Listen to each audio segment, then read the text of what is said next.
ಸ್ನೇಹಿತರೆ, ಮೀಡಿಯಾ ಮಾಸ್ಟರ್ಸ್ಗೆ ಸ್ವಾಗತ, ಸುಸ್ವಾಗತ. ಗೆಳೆಯರೆ, ಪಾಕಿಸ್ತಾನ ಹಾಗೂ ಇರಾನ್ ನಡುವಿನ ಸಂಘರ್ಷ ಇನ್ನು ಬೂದಿ ಮುಚ್ಚದ ಕೆಂಡದ ಹಾಗೆ ಇದೆ. ಇಲ್ಲಿ ಎರಡೂ ದೇಶಗಳು ಕೂಡ ಪರಸ್ಪರ ದಾಳಿಯನ್ನ ಇಲ್ಲಿಗೆ ಮುಗಿಸುವ ಬಗ್ಗೆ ಮಾತಾಡ್ತಾ ಇವೆ. ಇರಾನ್ ಪಾಕಿಸ್ತಾನವನ್ನ ಇಸ್ಲಾಮಿಕ್ ಬ್ರದರ್ ಅಂತ ಕರೆದಿದೆ. ಮಾತುಕತೆಯ ಮೂಲಕ ಸಮಸ್ಯೆಗಳನ್ನ ಬಗೆಹರಿಸಿಕೊಳ್ಳುವ ಇಂಗಿತವನ್ನ ವ್ಯಕ್ತಪಡಿಸಿದೆ. ಇಲ್ಲಿ ಪಾಕಿಸ್ತಾನದ ಮೇಲೆ ಮೊದಲು ದಾಳಿ ನಡೆಸಿದ ಇರಾನ್, ಅದಕ್ಕೂ ಪ್ರತಿಯಾಗಿ ಪಾಕಿಸ್ತಾನ ವೈಮಾನಿಕ ದಾಳಿಯನ್ನ ನಡೆಸಿದ ನಂತರ ಕೂಡ ತುಂಬಾ ತಣ್ಣಗೆ ಪ್ರತಿಕ್ರಿಯಿಸ್ತಾ ಇರೋದೇ ಸಾಕಷ್ಟು ಅನುಮಾನಗಳಿಗೆ ಕಾರಣವಾಗ್ತಾ ಇದೆ. ಮತ್ತೊಂದು ಕಡೆ ಪಾಕಿಸ್ತಾನ ತನ್ನ ನೆಲದ ಮೇಲಾದ ದಾಳಿಗೆ ಚೈನಾನ ನಿಂದಿಸೋದಕ್ಕೆ ಶುರು ಮಾಡಿದೆ. ಇದು ಪಾಕಿಗಳು ಚೈನಾದ ಭಾರವನ್ನ ಕೊಡುಕೊಂಡು ನಿಧಾನವಾಗಿ ಅಮೆರಿಕಾದ ಕಡೆಗೆ ವಾಲುವ ಸಿದ್ಧತೆಗಳನ್ನ ನಡೆಸ್ತಾ ಇರೋದನ್ನು ತೋರಿಸ್ತಾ ಇದೆ. ಹಾಗಾದ್ರೆ ಗೆಳೆಯರೆ, ಇಲ್ಲಿ ಎತ್ತಿಗೆ ಜ್ವರ ಬಂದ್ರೆ ಎಮ್ಮೆಗೆ ಬರೆ ಹಾಕಿದ್ರು ಅನ್ನೋ ಹಾಗೆ ಪಾಕ್ ಮೇಲೆ ಇರಾನ್ ದಾಳಿ ಮಾಡಿದ್ರೆ ಅದಕ್ಕೆ ಚೈನಾ ನಿಂದನೆಗೆ ಒಳಗಾಗ್ತಾ ಇರೋದು ಯಾಕೆ?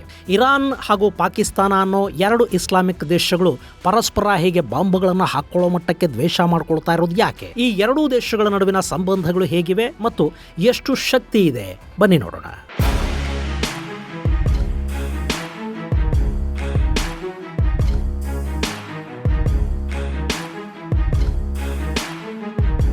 ಗೆಳೆಯರೆ, ಪಾಕಿಸ್ತಾನ ಹಾಗೂ ಇರಾನ್ಗಳು ಮೊನ್ನೆ ಪರಸ್ಪರ ಬಾಂಬ್ ದಾಳಿ ಮಾಡಿಕೊಂಡಿವೆ. ಎರಡೂ ಕಡೆಗಳಲ್ಲಿ ದಾಳಿ ನಡೆದಿರೋದು ಬಲೂಚಿಸ್ತಾನದ ಪ್ರದೇಶಗಳ ಮೇಲೆ. ಇಲ್ಲಿ ಇರಾನ್ ಪಾಕಿಸ್ತಾನದಲ್ಲಿನ ಸುನ್ನಿ ಭಯೋತ್ಪಾದಕ ಸಂಘಟನೆ ಜೈಷ್ ಅಲ್ ಅದಲ್ ಬೇಸ್ಗಳನ್ನ ಗುರಿ ಮಾಡಿಕೊಂಡು ದಾಳಿ ಮಾಡಿತು. ಅದರ ಬೆನ್ನಲ್ಲೇ ಪಾಕಿಸ್ತಾನ ಕೂಡ ಇರಾನಿನ ಸಿಸ್ತಾನ್ ಬಲೂಚಿಸ್ತಾನದ ಗ್ರಾಮಗಳ ಮೇಲೆ ದಾಳಿ ಮಾಡಿದೆ. ಆ ದಾಳಿಯಲ್ಲಿ ಸುಮಾರು 9 ಮಂದಿ ಸಾವಿಗೀಡಾಗಿದ್ದಾರೆ ಅಂತ ಹೇಳಲಾಗ್ತಾ ಇದೆ. ಅವ್ರು ಯಾರು ಕೂಡ ಇರಾನಿನ ನಾಗರಿಕರಲ್ಲ, ಅವರು ಬಲೂಚಿಸ್ತಾನದ ಜನ. ಇನ್ನು ಇಲ್ಲಿ ಪಾಕಿಸ್ತಾನ ಸಿಸ್ತಾನ್ ಬಲೂಚ್ ಗ್ರಾಮಗಳ ಮೇಲೆ ದಾಳಿ ಮಾಡಿದ ಬೆನ್ನಲ್ಲೇ ಬಲೂಚ್ ಲಿಬರೇಷನ್ ಫ್ರಂಟ್ ಪಾಕಿಸ್ತಾನದ ಮೇಲೆ ಬೆಂಕಿ ಉಗುಳೋದಕ್ಕೆ ಶುರು ಮಾಡಿದೆ. ನಮ್ಮ ಜನರನ್ನು ಕೊಂದು ಪಾಕಿಸ್ತಾನ ಅದಕ್ಕೆ ತಕ್ಕ ಪ್ರತಿಫಲವನ್ನ ಅನುಭವಿಸಬೇಕಾಗುತ್ತೆ. ಇನ್ನು ಮುಂದೆ ಪಾಕಿಸ್ತಾನದ ಸೇನೆ ಮೇಲೆ ನಮ್ಮ ದಾಳಿಗಳು ತೀವ್ರವಾಗುತ್ತವೆ, ನಿರಂತರವಾಗಿ ನಡೀತಲೇ ಇರುತ್ತವೆ ಅಂತ ಬಲೂಚಿಸ್ತಾನ್ ಸೇನೆ ಅಂದ್ರೆ ಬಲೂಚ್ ಲಿಬರೇಷನ್ ಆರ್ಮಿ ಪಾಕಿಸ್ತಾನಕ್ಕೆ ಎಚ್ಚರಿಕೆಯನ್ನು ಕೊಟ್ಟಿದೆ. ಸ್ನೇಹಿತರೆ, ನೀವಿಲ್ಲಿ ನೋಡ್ತಾ ಇದ್ದೀರಲ್ಲ, ಇದು ಬಲೂಚಿಸ್ತಾನ. ಪಾಕಿಸ್ತಾನ, ಇರಾನ್ ಹಾಗೂ ಆಫ್ಘನಿಸ್ತಾನಗಳಲ್ಲಿ ಹರಡಿಕೊಂಡಿರುವ ಈ ಭೂಭಾಗ ಪ್ರತ್ಯೇಕ ಬಲೂಚಿಸ್ತಾನ್ ದೇಶ ರಚನೆಗೆ ಸಾಕಷ್ಟು ವರ್ಷಗಳಿಂದ ಹೋರಾಟವನ್ನು ಮಾಡ್ತಾ ಇದೆ. ಬಲೂಚ್ ಅನ್ನೋದು ಒಂದು ಜನಾಂಗ, ಒಂದು ಬುಡಕಟ್ಟು. ಪಾಕಿಸ್ತಾನದಲ್ಲಿ ಈ ಬಲೂಚಿಗರ ಅತಿ ಹೆಚ್ಚು ಭೂಭಾಗ ಇದೆ. ಇಲ್ಲಿ ಸುಮಾರು 1.25 ಕೋಟಿಯಷ್ಟು ಬಲೂಚಿಗರು ವಾಸ ಮಾಡ್ತಾರೆ. ಬಲೂಚಿಸ್ತಾನದ ವಿಶೇಷ ಅಂದ್ರೆ ಪಾಕಿಸ್ತಾನದಲ್ಲಿ ಅತಿ ದೊಡ್ಡ ಪ್ರಾಂತ ಬಲೂಚ್, ಆದ್ರೆ ಜನಸಂಖ್ಯೆಯ ವಿಷಯದಲ್ಲಿ ಅತಿ ಕಡಿಮೆ ಜನ ವಾಸ ಮಾಡೋ ಪ್ರಾಂತ ಕೂಡ ಬಲೂಚಿಸ್ತಾನನೇ. ಇನ್ನು ಇರಾನ್ಗೆ ಸೇರಿದ ಬಲೂಚಿಸ್ತಾನದಲ್ಲಿ ಸುಮಾರು 20 ಲಕ್ಷ ಜನ ವಾಸ ಮಾಡ್ತಾರೆ. ಹಾಗೆ ಆಫ್ಘನಿಸ್ತಾನದಲ್ಲಿ ಕೂಡ ಸುಮಾರು 5 ರಿಂದ 6 ಲಕ್ಷ ಬಲೂಚಿಗರಿದ್ದಾರೆ. ಇನ್ನು ಪಾಕಿಸ್ತಾನ ಹಾಗೂ ಇರಾನ್ ಎರಡೂ ಕಡೆಗಳಲ್ಲೂ ಬಲೂಚಿಗರು ಸಂತ್ರಸ್ತಾರೆ. ಪಾಕಿಸ್ತಾನದಲ್ಲಿ ಬಲೂಚಿಗರು ಸುನ್ನಿಗಳೇ ಆದರೂ ಅವರು ಅಲ್ಲಿ ಅಲ್ಪಸಂಖ್ಯಾತರು. ಯಾಕೆಂದ್ರೆ ಅಲ್ಲಿ ಪಂಜಾಬಿ ಸುನ್ನಿಗಳ ಸಂಖ್ಯೆ ಹೆಚ್ಚು, ಅಧಿಕಾರ ಅವ್ರ ಕೈಯಲ್ಲಿದೆ, ಆಡಳಿತದಲ್ಲೂ ಅವರೇ ಹೆಚ್ಚು ಪ್ರಮಾಣದಲ್ಲಿದ್ದಾರೆ. ಹೀಗಾಗಿ ಬಲೂಚಿಸ್ತಾನದ ನೈಸರ್ಗಿಕ ಸಂಪನ್ಮೂಲಗಳನ್ನ ಕೊಳ್ಳೆ ಹೊಡೆಯೋ ಪಂಜಾಬಿ ಪಾಕಿಸ್ತಾನಿಗಳು ಬಲೂಚ್ ಜನರನ್ನ 3ನೇ ದರ್ಜೆಯ ಪ್ರಜೆಗಳ ತರ ನೋಡ್ತಾರೆ. ಅಲ್ಲಿ ಮೂಲಭೂತ ಸೌಕರ್ಯಗಳಿಲ್ಲ, ಅಭಿವೃದ್ಧಿಯನ್ನ ಆ ಪ್ರದೇಶ ಕಾಣ್ತಾ ಇಲ್ಲ, ಅದು ಬರೀ ದೋಚಲ್ಪಡ್ತಾ ಇರೋ ನೆಲ ಅನ್ನೋ ಭಾವನೆ ಅವರಲ್ಲಿದೆ. ಅಲ್ಲಿ ನಿರುದ್ಯೋಗ, ಬಡತನಗಳು ಸಿಕ್ಕಾಪಟ್ಟೆ ದೊಡ್ಡ ಪ್ರಮಾಣದಲ್ಲಿವೆ. ಜೊತೆಗೆ ಇತ್ತೀಚೆಗೆ ಈ ಪ್ರದೇಶವನ್ನ ಪಾಕಿಸ್ತಾನ ಚೈನಾಗೆ ಬಿಟ್ಟುಕೊಟ್ಟಿರೋದ್ರಿಂದ ಚೈನಾದ ಹೂಡಿಕೆಗಳಲ್ಲಿ ಹೆಚ್ಚಾಗ್ತಾ ಇರೋದ್ರಿಂದ ಕೂಡ ಬಲೂಚಿಗರು ಹೆಚ್ಚು ಆತಂಕಕ್ಕೀಡಾಗ್ತಾ ಇದ್ದಾರೆ. ಇನ್ನು ಇರಾನ್ ನಲ್ಲಿ ಕೂಡ ಪರಿಸ್ಥಿತಿ ಇದಕ್ಕಿಂತ ಭಿನ್ನವಾಗೇನಿಲ್ಲ. ಇರಾನ್ ಅನ್ನೋ ಶಿಯಾ ದೇಶದಲ್ಲಿ ಈ ಸುನ್ನಿ ಬಲೂಚಿಗರು ಅಲ್ಪಸಂಖ್ಯಾತರು. ಹೀಗಾಗಿ ಸಿಸ್ತಾನ್ ಬಲೂಚಿಸ್ತಾನದ ಬಗ್ಗೆ ಇರಾನ್ ಸರ್ಕಾರ ಹೆಚ್ಚು ಗಮನ ಕೊಡ್ತಾ ಇಲ್ಲ, ಅಲ್ಲಿ ಅಭಿವೃದ್ಧಿ ಆಗ್ತಾ ಇಲ್ಲ ಅನ್ನೋ ಆರೋಪ ಕೂಡ ಅಲ್ಲಿದೆ. ಹೀಗೆ ಪಾಪ ಬಲೂಚ್ ಬುಡಕಟ್ಟು ಎರಡೂ ಕಡೆಗಳಲ್ಲಿ ಸಂತ್ರಸ್ತರಾಗಿ ಬದುಕ್ತಾ ಇದ್ದಾರೆ. ಹೀಗಾಗಿ ಇಲ್ಲಿ ಅಪರಾಧ ಪ್ರಕರಣಗಳು ಹೆಚ್ಚಾಗಿವೆ. ಇಲ್ಲಿ ವಿಪರೀತ ಪ್ರಮಾಣದಲ್ಲಿ ಸ್ಮಗ್ಲಿಂಗ್ ನಡೆಯುತ್ತೆ ಮತ್ತು ಸಾಕಷ್ಟು ಭಯೋತ್ಪಾದಕ ಸಂಘಟನೆಗಳು ಕೂಡ ಈ ನೆಲದಲ್ಲಿ ಆಶ್ರಯವನ್ನು ಪಡ್ಕೊಂಡಿವೆ. ಇಲ್ಲಿ ಪಾಕಿಸ್ತಾನದಲ್ಲಿ ನೆಲೆ ನಿಂತ ಸುನ್ನಿ ಇಸ್ಲಾಮಿಕ್ ಭಯೋತ್ಪಾದಕ ಸಂಘಟನೆಗಳೇನಿವೆ ಅವುಗಳಿಗೆ ಇರಾನ್ ಹಾಗೂ ಪಾಕಿಸ್ತಾನಗಳು ಸಹಾಯ ಮಾಡುತ್ತವೆ. ಹಾಗೆ ಪಾಕಿಸ್ತಾನದಲ್ಲಿ ಪ್ರತ್ಯೇಕ ಬಲೂಚಿಸ್ತಾನಕ್ಕಾಗಿ ಹೋರಾಟ ಮಾಡ್ತಾ ಇರೋ ಬಲೂಚ್ ಲಿಬರೇಷನ್ ಆರ್ಮಿಗೆ ಇರಾನ್ ಸಹಾಯವನ್ನು ಕೊಡ್ತಾ ಇದೆ.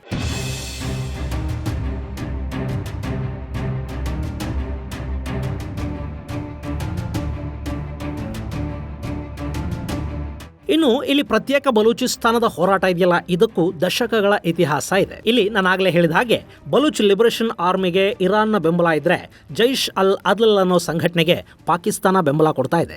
ಈ ಜೈಷ್ ಅಲ್ ಅದಲ್ ಇರಾನಿನ ಸಿಸ್ತಾನ್ ಬಲೂಚಿಸ್ತಾನ್ ಭಾಗಗಳಲ್ಲಿ ದಾಳಿಗಳನ್ನು ಮಾಡ್ತಾ ಇರುತ್ತೆ. ನಮ್ಮ ಕುಲಭೂಷಣ್ ಯಾದವ್ ಅವರನ್ನ ಪಾಕಿಸ್ತಾನ ಚಾಬಹಾರ್ನಿಂದ ಕಿಡ್ನಾಪ್ ಮಾಡಿ ಅವರನ್ನ ಭಾರತದ ಬೇಹುಗಾರ ಅನ್ನೋ ಆರೋಪದಲ್ಲಿ ಬಂಧಿಸಿಟ್ಟಿದೆ ಅಲ್ವಾ. ಅವತ್ತು ಕುಲಭೂಷಣ್ ಅವರ ಅಪಹರಣಕ್ಕೆ ಸಹಾಯ ಮಾಡಿದ್ದು ಕೂಡ ಇದೇ ಜೈಷ್ ಅಲ್ ಅದಲ್ ಅನ್ನೋ ಸಂಘಟನೆ. ಮೊನ್ನೆ ಇರಾನ್ ದಾಳಿ ಮಾಡಿರೋದು ಇದೇ ಸಂಘಟನೆಯ ನೆಲೆಗಳ ಮೇಲೆ. ಸೊ ಇದು ಬಲೂಚಿಸ್ತಾನದ ಜನರ ಕಥೆ. ಆದರೆ ಪಾಕ್ ಹಾಗೂ ಇರಾನ್ಗಳ ಕಥೆನೇ ಬೇರೆ. ಇಲ್ಲಿ ಪಾಕಿಸ್ತಾನ ಭಾರತದಲ್ಲಿ ಭಯೋತ್ಪಾದಕ ಚಟುವಟಿಕೆಗಳಿಗೆ ಕುಮ್ಮಕ್ಕು ಕೊಡುತ್ತೆ ಅಂದ್ರೆ ಅದಕ್ಕೊಂದಷ್ಟು ಕಾರಣಗಳನ್ನು ಕೊಡಬಹುದು. ಇಲ್ಲಿ ದಾಯಾದಿ ಮತ್ಸರ ಇದೆ, ಮತೀಯ ಕಾರಣಗಳಿವೆ. ಪಾಕಿಸ್ತಾನ ಅನ್ನೋದು ಭಾರತದಿಂದ ಬೇರೆ ಆಗಿದ್ದೇ ಇಸ್ಲಾಂನ ಹೆಸರಲ್ಲಿ. ಕಾಶ್ಮೀರದ ಮೇಲೆ ಪಾಕಿಸ್ತಾನ ಕಣ್ಣಿಟ್ಟುಕೊಂಡು ಕೂತಿದೆ. ಭಾರತ ಅಭಿವೃದ್ಧಿ ಆಗಲೇಬಾರದು ಅಂತ ಪಾಕಿಸ್ತಾನ ಬಯಸುತ್ತೆ. ಇಂಥ 10 ಕಾರಣಗಳಿವೆ. ಆದರೆ ಇರಾನ್ ಮೇಲೆ ಯಾಕೆ ದ್ವೇಷ? ಇನ್ನು ಇರಾನ್ ಹಾಗೂ ಪಾಕಿಸ್ತಾನ ಎರಡೂ ಕೂಡ ಇಸ್ಲಾಮಿಕ್ ರಿಪಬ್ಲಿಕ್ಗಳೇ. ಅಲ್ಲಿ ಬ್ರದರ್ಹುಡ್ ಇದೆ, ತೇರೆ ಮೇರೆ ರಿಶ್ತಾ ಕ್ಯಾ, ಲಾ ಇಲಾಹಿ ಇಲ್ಲಲ್ಲಾ ಇದೆ. ಅದರ ಜೊತೆಗೆ ನಾಳೆ ಅಕಸ್ಮಾತ್ ಬಲೂಚಿಸ್ತಾನ ಅನ್ನೋದು ಬೇರೆ ದೇಶವಾಗಬೇಕು ಅಂದ್ರೆ ಇರಾನ್ ಹಾಗೂ ಪಾಕಿಸ್ತಾನ ಎರಡೂ ಕೂಡ ತಮ್ಮ ಭೂಪ್ರದೇಶವನ್ನು ಕಳ್ಕೋಬೇಕಾಗತ್ತೆ. ಹೀಗಿರುವಾಗ ಬಲೂಚಿಗರ ವಿಷಯದಲ್ಲಾದ್ರೂ ಇವರಿಬ್ರು ಒಟ್ಟಾಗಿರ್ಬೇಕಲ್ವಾ?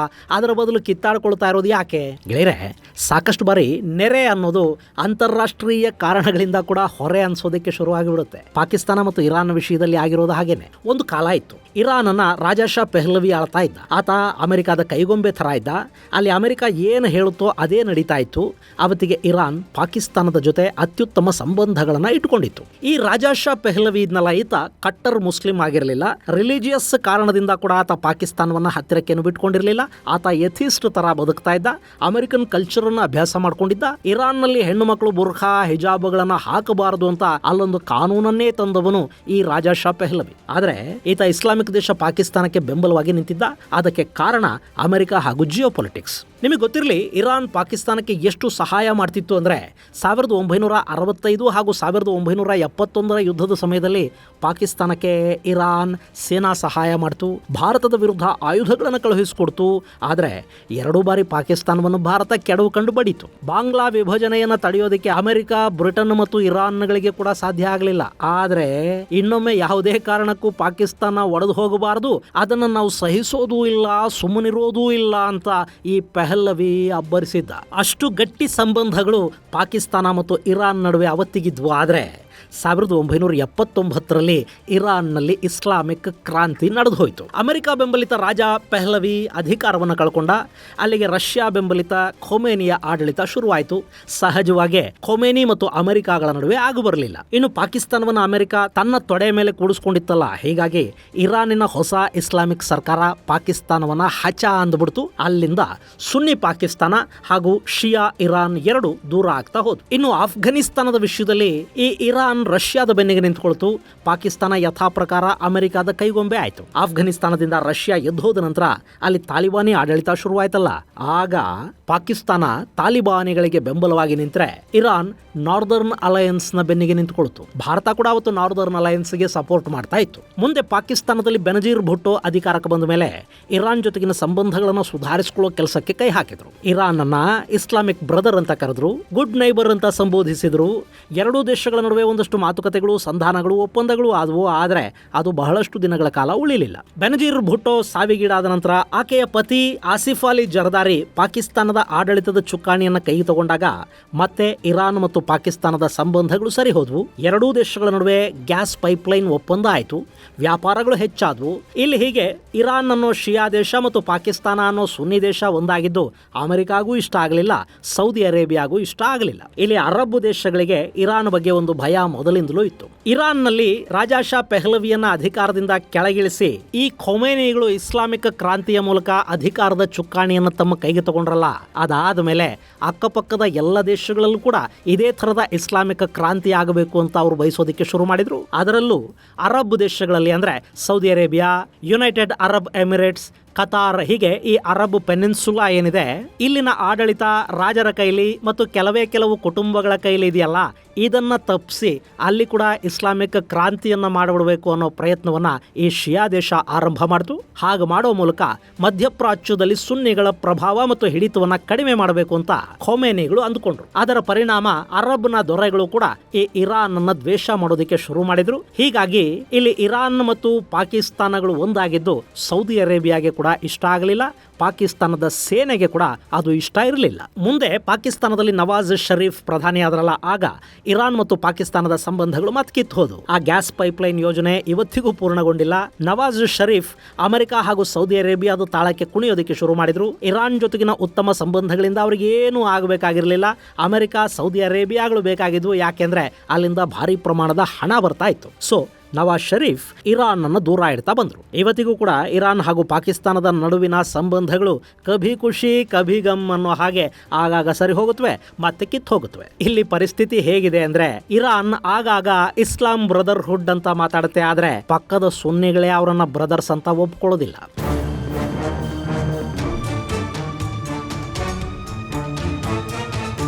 ಇನ್ನು ಶಕ್ತಿ ಸಾಮರ್ಥ್ಯಗಳ ವಿಷಯಕ್ಕೆ ಬಂದ್ರೆ, ಇವತ್ತು ಇರಾನ್ ಅಮೆರಿಕಾದ ನಿರ್ಬಂಧಗಳಿಗೆ ತುತ್ತಾಗಿದೆ, ಹೀಗಾಗಿ ಸ್ವಲ್ಪ ವೀಕ್ ಆದ ಹಾಗೆ ಕಾಣ್ತಾ ಇದೆ. ಹಾಗಲ್ಲದೆ ಇದ್ರೆ ತೈಲ ಸಂಪದ್ಭರಿತ ಇರಾನ್ ಪಾಕಿಸ್ತಾನಕ್ಕಿಂತ ಆರ್ಥಿಕವಾಗಿ ಸಾಕಷ್ಟು ಶಕ್ತಿಶಾಲಿ ದೇಶ. ಇನ್ನು ಜನಸಂಖ್ಯೆಯ ವಿಷಯದಲ್ಲಿ ಪಾಕಿಸ್ತಾನ ಇರಾನ್ಗಿಂತಲೂ ಹೆಚ್ಚು ಕಡಿಮೆ 2 ಪಟ್ಟು ಜನಸಂಖ್ಯೆಯನ್ನು ಹೊಂದಿದೆ. ಸೇನೆಯ ವಿಷಯವನ್ನ ನಾವು ನೋಡೋದಾದ್ರೆ, ಇರಾನಿ ಸೇನೆ ಪಾಕಿಸ್ತಾನಿ ಸೇನೆಯಷ್ಟು ಬಲಿಷ್ಠ ಅಲ್ಲದೇ ಇದ್ರೂ ಅವರ ಆಯುಧಗಳ ಶಕ್ತಿ ತುಂಬಾನೇ ಚೆನ್ನಾಗಿದೆ. ಇರಾನ್ ಮಿಸೈಲ್ ಹಾಗೂ ಡ್ರೋನ್ಗಳನ್ನ ತಾನೇ ತಯಾರು ಮಾಡಿಕೊಳ್ಳುತ್ತೆ. ಪಾಕಿಸ್ತಾನದ ಬಳಿ ಶಕ್ತಿಶಾಲಿ ಮಿಸೈಲ್ಗಳಿಲ್ಲ, ಆದ್ರೆ ಪಾಕಿಸ್ತಾನ ಅಣುಶಕ್ತ ದೇಶ. ಇರಾನ್ ಬಳಿ ಟ್ಯಾಂಕರ್ಗಳು ಹಾಗೂ ಯುದ್ಧ ವಿಮಾನಗಳ ಸಂಖ್ಯೆ ಕಡಿಮೆ ಇದೆ, ಆದರೆ ಮಿಸೈಲ್ ಮತ್ತು ಡ್ರೋನ್ಗಳು ಇರಾನ್ ಬಳಿ ಸಾಕಷ್ಟಿವೆ ಮತ್ತು ಶಕ್ತಿಶಾಲಿಯಾಗಿವೆ. ಇನ್ನು ಇರಾನ್ ತಾನು ಕೂಡ ಅಣ್ವಸ್ತ್ರಗಳನ್ನ ಮಾಡ್ಕೋಬೇಕು ಅಂತ ಹೋಗ್ತಾ ಇದೆ, ಆದರೆ ಅದಿನ್ನೂ ಕಾರ್ಯಗತವಾಗಿಲ್ಲ. ಅದಕ್ಕೆ ಅಮೆರಿಕ ಹಾಗೂ ಇಸ್ರೇಲ್ಗಳು ಬಿಡ್ತಾ ಇಲ್ಲ.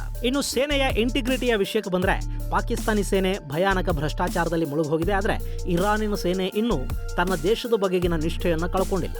ಹಾಗೆ ಪಾಕಿಸ್ತಾನದ ಜನಕ್ಕೆ ಅಲ್ಲಿನ ಸೇನೆಯ ಬಗ್ಗೆ ಯಾವ ಪ್ರೀತಿ ವಿಶ್ವಾಸಗಳು ಇಲ್ಲ. ಪಾಕ್ ಸೇನೆಯ ವಿಷಯದಲ್ಲಿ ಅಲ್ಲಿನ ಜನನೇ ಸಾಕಷ್ಟು ಲೇವಡಿ ಮಾಡ್ತಾರೆ. ಅವರು ಯುದ್ಧ ಗೆದ್ದಿಲ್ಲ, ಚುನಾವಣೆಯಲ್ಲಿ ಸೋತಿಲ್ಲ ಅಂತ ಅಲ್ಲಿನ ಜನ ಹೇಳೋದಿದೆ.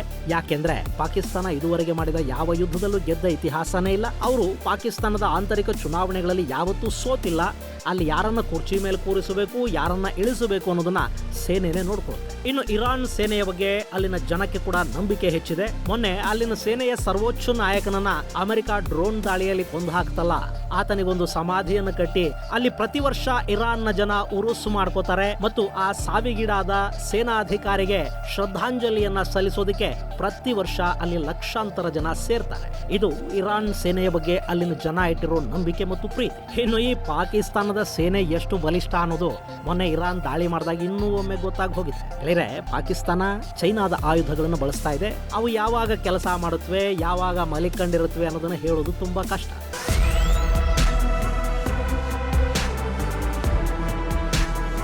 2019ರಲ್ಲಿ ಭಾರತ ಪಾಕಿಸ್ತಾನದ ಬಾಲಾಕೋಟ್ ಮೇಲೆ ವೈಮಾನಿಕ ದಾಳಿ ಮಾಡಿದ್ದು ನಿಮಗೆ ನೆನಪಿದೆ ಅಲ್ವಾ? ಆ ದಾಳಿ ನಡೆದು ಹೋಗೋವರೆಗೆ ಕೂಡ ಪಾಕಿಸ್ತಾನದ ರಡಾರ್ಗಳು ಆ ಬಗ್ಗೆ ಮಾಹಿತಿಯನ್ನೇ ಕೊಟ್ಟಿರಲಿಲ್ಲ. ಇನ್ನು ಭಾರತದ ಒಂದು ಬ್ರಹ್ಮೋಸ್ ಮಿಸೈಲ್ ಮಿಸ್ಫೈರ್ ಆಗಿ ಪಾಕಿಸ್ತಾನದ ನೆಲದ ಮೇಲೆ ಬಿತ್ತು. ಅದಾಗಿ ಎಷ್ಟೋ ಸಮಯದ ನಂತರನೇ ವಿಷಯ ಪಾಕಿಸ್ತಾನದ ಸೇನೆಗೆ ಗೊತ್ತಾಗಿತ್ತು. ಇನ್ನು ಮೊನ್ನೆ ಕೂಡ ಇರಾನ್ ಪಾಕಿಸ್ತಾನದ ಮೇಲೆ ಮಿಸೈಲ್ ಹಾಗೂ ಡ್ರೋನ್ಗಳ ದಾಳಿ ಮಾಡ್ತು. ಅದನ್ನು ತಡೆಯೋದಕ್ಕೆ ಪಾಕಿಸ್ತಾನದ ಏರ್ ಡಿಫೆನ್ಸ್ ಸಿಸ್ಟಮ್ಗೆ ಸಾಧ್ಯನೇ ಆಗಲಿಲ್ಲ. ಯಾಕೆಂದ್ರೆ ಅಂಥದ್ದೊಂದು ದಾಳಿ ನಡೆದ ನಂತರನೇ ಪಾಕಿಸ್ತಾನದ ಸೇನೆಗೆ ಆ ವಿಷಯ ಗೊತ್ತಾಗಿತ್ತು. ಯಾಕೆ ಹೀಗೆ ಅಂದ್ರೆ, ಪಾಕಿಸ್ತಾನ ಚೈನಾ ಮೇಡ್ ರಡಾರ್ಗಳನ್ನು ಬಳಕೆ ಮಾಡ್ತಾ ಇದೆ, China made air defence system ಅನ್ನು ಬಳಕೆ ಮಾಡ್ತಾ ಇದೆ. ಪಾಕಿಸ್ತಾನದಲ್ಲಿ IBIS 150, SLC-2, JY-27A, YLC-18A ಮುಂತಾದ ರಡಾರ್ಗಳಿವೆ. ಇವೆಲ್ಲ ಕೂಡ ಮೇಡ್ ಇನ್ ಚೈನಾ. ಹೀಗಾಗಿ ಅಲ್ಲಿನ ಏರ್ ಡಿಫೆನ್ಸ್ ಸಿಸ್ಟಮ್ಗೆ ಭಾರತ ಮಾಡಿದ ದಾಳಿ ಬಗ್ಗೆನೂ ಗೊತ್ತಾಗಲಿಲ್ಲ, ಇರಾನ್ ದಾಳಿ ಬಗ್ಗೆ ಕೂಡ ಗೊತ್ತೇ ಆಗಲಿಲ್ಲ. ದಾಳಿ ಬಗ್ಗೆ ಗೊತ್ತೇ ಆಗಲಿಲ್ಲ ಅಂದ ಮೇಲೆ ಅದನ್ನು ತಡೆಯೋದಕ್ಕಿನ್ನೆಲ್ಲಾಗುತ್ತೆ. ಹೀಗಾಗಿನೇ ಈಗ ಪಾಕಿಸ್ತಾನದ ಸೇನೆ ಚೈನಾದ ಆಯುಧಗಳ ಬಗ್ಗೆ ಅಪಸ್ವರ ಎತ್ತುತ್ತಾ ಇದೆ. ಚೈನಾದ ಆಯುಧಗಳ ಕಾರಣದಿಂದಲೇ ನಾವು ಇರಾನಿನ ದಾಳಿಯನ್ನು ಎದುರಿಸೋದಕ್ಕೆ ಸಾಧ್ಯವಾಗದೆ ಅಂತಾರಾಷ್ಟ್ರೀಯ ಮಟ್ಟದಲ್ಲಿ ಅವಮಾನಕ್ಕೀಡಾಗಬೇಕಾಯ್ತು ಅಂತ ಹೇಳ್ತಾ ಇದೆ ಪಾಕಿಸ್ತಾನದ ಸೈನ್ಯ. ಈ ಅವಮಾನವನ್ನು ಮೆಟ್ಟಿ ನಿಲ್ಲಬೇಕು ಅನ್ನೋ ಕಾರಣಕ್ಕೇನೆ ಇರಾನ್ ಮೇಲೆ ಪಾಕಿಸ್ತಾನದ ಸೈನ್ಯ ಪ್ರತಿದಾಳಿಯನ್ನು ಕೂಡ ಮಾಡ್ತಾರೆ. ಈಗ ನಿಮಗೆ ಭಾರತೀಯ ಸೇನೆಯ ಶಕ್ತಿ ಬಗ್ಗೆ ಸ್ವಲ್ಪ ಹೇಳ್ಬಿಡ್ತೀನಿ.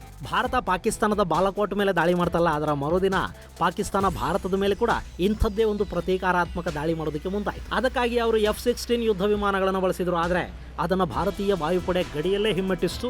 F-16 ಅನ್ನೋ ಅಮೆರಿಕ ನಿರ್ಮಿತ ಬಲಿಷ್ಠ ಯುದ್ಧ ವಿಮಾನವನ್ನು ನಾವು ನಮ್ಮ ಹಳೆ MiG-21 ಬೈಸನ್ ಮೂಲಕ ಎದುರಿಸಿದ್ವಿ. ಅಲ್ಲಿ ಅತ್ಯದ್ಭುತವಾದ ಡಾಗ್ ಫೈಟ್ ಆಯಿತು. F-16 ಅನ್ನ ನಮ್ಮ MiG ಹೊಡೆದು ಕೆಡವಿತು. ಅದರಲ್ಲಿದ್ದ ಪೈಲಟ್ ಕೂಡ ಸತ್ತು ಹೋದ. ಅದೇ ಸಂದರ್ಭದಲ್ಲಿ ನಮ್ಮ MiG ಕೂಡ F-16 ಹಾರಿಸಿದ ಮಿಸೈಲ್ನ ದಾಳಿಗೆ ತುತ್ತಾಗಿ ಪತನವಾಯಿತು. ದುರದೃಷ್ಟವಶಾತ್ತು ಅದು ಆಕ್ರಮಿತ ಕಾಶ್ಮೀರದ ನೆಲದಲ್ಲಿ ಬಿತ್ತು. ನಮ್ಮ ಅಭಿನಂದನ್ ಅವರು ಆ ವಿಮಾನದಿಂದ ಎಜೆಕ್ಟ್ ಆದರೂ ಅವರು ಕೂಡ ಆಕ್ರಮಿತ ಕಾಶ್ಮೀರದಲ್ಲಿ ಬೀಳಬೇಕಾಯಿತು. ಅವರನ್ನ ಪಾಕಿಸ್ತಾನ ಬಂಧಿಸಿತು. ಆನಂತರ ಭಾರತದ ಧಮಕಿಗೆ ಹೆದರಿ ಬಿಡುಗಡೆ ಕೂಡ ಮಾಡಿತು.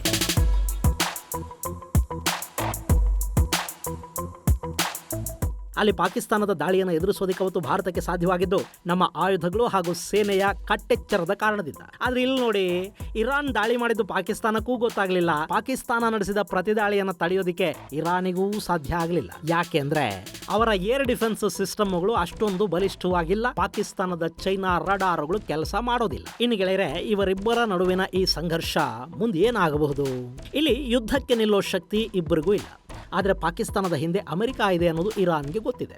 ಹಾಗೇನೆ ಇರಾನ್ ಅನ್ನೋದು ಪ್ರಾಕ್ಸಿ ವಾರಲ್ಲಿ ಪಾಕಿಸ್ತಾನದ ಪಿತಾಮಹ ಅನ್ನೋದು ಪಾಕಿಗಳಿಗೂ ಗೊತ್ತಿದೆ. ಇರಾನ್ ಈಗಾಗಲೇ ಇಸ್ರೇಲ್ ಪಕ್ಕದಲ್ಲಿ ಹೆಜುಬುಲ್ಲಾಗಳನ್ನಿಟ್ಟಿದೆ, ಸೌದಿ ಪಕ್ಕದಲ್ಲಿ ಹೌತಿಗಳನ್ನಿಟ್ಟಿದೆ. ಪಾಕಿಸ್ತಾನದ ಬುಡದಲ್ಲಿ ಅಂದರೆ ಬಲೂಚಿಸ್ತಾನದಲ್ಲಿ ಕೂಡ ಇಂಥದ್ದೇ ಇನ್ನೊಂದು ಸಂಘಟನೆಯನ್ನು ಬೆಳೆಸಿ ನಿಲ್ಲಿಸೋದು ಇರಾನ್ಗೆ ಕಷ್ಟ ಅಲ್ಲ. ಹಾಗೇನಾದರೂ ಆದರೆ ಪಾಕಿಗಳ ಪರಿಸ್ಥಿತಿ ತುಂಬ ಚಿಂತಾಜನಕ ಆಗಿ ಹೋಗುತ್ತೆ. ಬಲೂಚಿಸ್ತಾನ ಅನ್ನೋದು ಪಾಕಿಸ್ತಾನದ ಕೈ ಬಿಟ್ಟು ಹೋಗುತ್ತೆ, ಜೊತೆಗೆ ಸದಾ ಮಗ್ಗಲು ಮುಳ್ಳಾಗಿ ಕಾಡೋದಕ್ಕೆ ಶುರು ಆಗುತ್ತೆ. ಹೀಗಾಗಿ ಪಾಕಿಸ್ತಾನ ಕೂಡ ಇರಾನ್ ಅನ್ನ ಬ್ರದರ್ ಅಂತ ತಬ್ಬಿಕೊಳ್ಳೋ ಮಾತಾಡ್ತಾ ಇದೆ. ಇರಾನ್ ಕೂಡ ಈಗ ಸ್ವಲ್ಪ ಟೋನ್ ಡೌನ್ ಮಾಡಿದ ಹಾಗೆ ಕಾಣ್ತಾ ಇದೆ. ಆದರೆ ಇವರಿಬ್ಬರು ಸುಮ್ಮನಾಗೋದಕ್ಕೆ ಅಮೆರಿಕ ಬಿಡುತ್ತಾ? ಯಾಕೆಂದ್ರೆ ಇರಾನ್ ಚೈನಾ ಸಂಬಂಧಗಳು ಗಟ್ಟಿಯಾಗಿವೆ, ಜೊತೆಗೆ ಪಾಕಿಸ್ತಾನಕ್ಕೆ ಕೂಡ ಚೈನಾ ಐರನ್ ಬ್ರದರ್ ಥರ ಇದೆ. ಮೊನ್ನೆ ಪಾಕಿಸ್ತಾನದ ಅಮೆರಿಕ ರಾಯಭಾರಿ ಡೇವಿಡ್ ಬ್ಲೂಮ್ ಗ್ವದಾರ್ಗೆ ಭೇಟಿ ಕೊಟ್ಟಿದ್ರು. ಆ ಸಂದರ್ಭದಲ್ಲಿ ಚೀನಾ ಪಾಕ್ ಎಕನಾಮಿಕ್ ಕಾರಿಡಾರ್ ಬಗ್ಗೆ ಆತ ಒಂದಷ್ಟು ಅಪಸ್ವರಗಳನ್ನು ತೆಗೆದ. ಈ ಗ್ವದಾರ್ ಅನ್ನೋದು ಅಮೆರಿಕ ಹಾಗೂ ಚೀನಾಗಳ ನಡುವಿನ ಸಂಘರ್ಷಕ್ಕೆ ಕಾರಣವಾಗುತ್ತೆ ಅನ್ನೋ ಥರದ ಮಾತುಗಳನ್ನ ಈ ಡೇವಿಡ್ ಬ್ಲೂಮ್ ಮಾಡಿದ್ದಾರೆ. ಅಮೆರಿಕಾಗೆ ಈ ಪಾಕಿಸ್ತಾನ ಮತ್ತು ಅರಬ್ಬಿ ಸಮುದ್ರದ ಪಕ್ಕದಲ್ಲಿ ಇರಾನ್ ಜೊತೆ ಆಫ್ಘನಿಸ್ತಾನದ ಜೊತೆ ಗಡಿ ಹಂಚಿಕೊಳ್ಳುವ ಈ ಬಲೂಚಿಸ್ತಾನ ಇವೆಲ್ಲ ಯಾವಾಗಲೂ ತನ್ನ ಹಿಡಿತದಲ್ಲೇ ಇರಬೇಕು, ಶತ್ರುಗಳ ಕೈ ಸೇರಬಾರದು. ಸೊ ಈ ಗ್ರೇಟ್ ಗೇಮ್ನಲ್ಲಿ ಅಮೆರಿಕಾದ ಪಾತ್ರ ಮುಂದೆ ಹೇಗಿರುತ್ತೆ ಅನ್ನೋದನ್ನ ನಾವು ಕಾದು ನೋಡಬೇಕು. ಇದು ಗೆಳೆಯರೆ, ಇರಾನ್ ಮತ್ತು ಪಾಕಿಸ್ತಾನಗಳ ನಡುವಿನ ಇಸ್ಲಾಂ ವರ್ಸಸ್ ಇಸ್ಲಾಂ ಸಂಘರ್ಷಕ್ಕೆ ಸಂಬಂಧಪಟ್ಟ ಒಂದಷ್ಟು ಮಾಹಿತಿ. ಮುಂದಿನ ಸಂಚಿಕೆಯಲ್ಲಿ ಮತ್ತಷ್ಟು ವಿಶೇಷಗಳ ಜೊತೆ ಮತ್ತೆ ಭೇಟಿಯಾಗೋಣ. ಅಲ್ಲಿವರೆಗೆ ಜೈ ಹಿಂದ್, ಜೈ ಕರ್ನಾಟಕ.